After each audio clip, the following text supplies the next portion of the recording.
सियासत में जो जीतता है ना, वो 5 साल तक हुकूमत में रहता है। फिर 5 साल पूरे होने के बाद दोबारा उसको उसी अवाम में आना पड़ता है। क्यों? आके बताना पड़ता है कि 5 साल पे उसने क्या क्या किया है।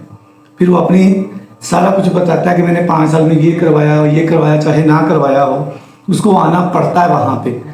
और फिर दोबारा से उसको ये भी नहीं पता होता कि अब मुझे वोट मिलेंगे कि नहीं, मैं दोबारा हुकूमत में आऊँगा कि नहीं।